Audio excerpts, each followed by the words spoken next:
নমস্কার, তোমরা দেখছো তোমাদের ইউটিউব চ্যানেল অ্যাট্রাক্টিভ স্টাডি। আমি দিব্যেন্দু। আজকের এই ভিডিওতে তোমাদের একটি প্রশ্নের আমি অ্যান্সার দেবো।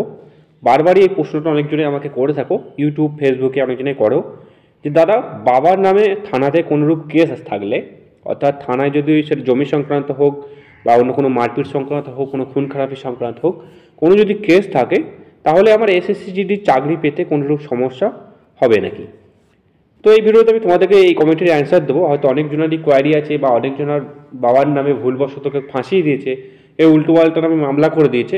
সেই ক্ষেত্রে অনেকজনেরই কিন্তু মনে একটা ডাউট থাকে, কারণ এটা একটা চাকরির ব্যাপার। অনেকজনের জিনিসটা জানে না, তাই অনেকজনই জানতে চায়।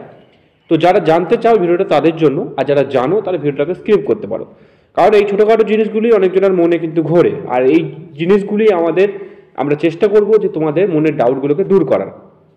ভিডিও শুরু করে ছোট্ট একটা রিকোয়েস্ট করছি, যারা এখনো পর্যন্ত আমাদের চ্যানেলটিকে সাবস্ক্রাইব করি, অবশ্যই চ্যানেলটিকে সাবস্ক্রাইব করে পাশে থাকা বেল আইকনটি প্রেস করে যুক্ত থাকতে পারো পরবর্তী আপডেট পাওয়ার জন্য।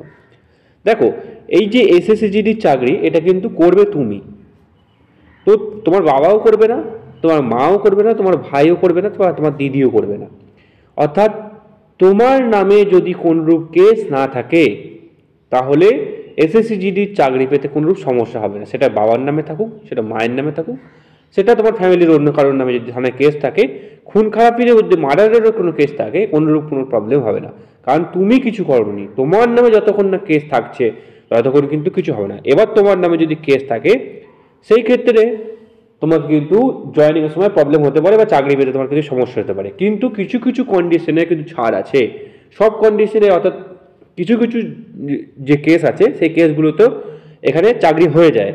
আবার কিছু গুরুত্বপূর্ণ যে কেসগুলো আছে, যেগুলো তোমার নামে যদি একবার হয়ে যায়, সেই ক্ষেত্রে তুমি কিন্তু চাকরি কোনোদিনই পাবে না। সেই কেসগুলো যতদিন না মিটছে বা সেই কেস যতদিন না উইথড্রল হচ্ছে। এবার তোমরা যদি জানতে চাও যে কোন কোন কেস আছে, অর্থাৎ কোন কোন কন্ডিশন আছে যে কন্ডিশনে তোমাদের চাকরি হতে পারে, কোন কোন কন্ডিশন আছে যে কন্ডিশনে তোমাদেরকে সেই ডিপার্টমেন্ট থেকে বের করে দিতে পারে যদি তোমার নামে কেস থাকে, তাহলে পরবর্তী ভিডিওটা ডিটেলসে সেই নিয়ে আলোচনা করব। অবশ্যই তোমরা কমেন্ট করো।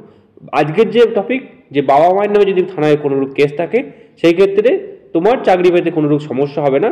কারোর বাবা মায়ের নামে যদি কেস থাকে, তুমি নিশ্চিন্তে থাকতে পারো, তুমি আরামসে চাকরি তুমি এসএসসি-জিডিতে পেয়ে যাবে।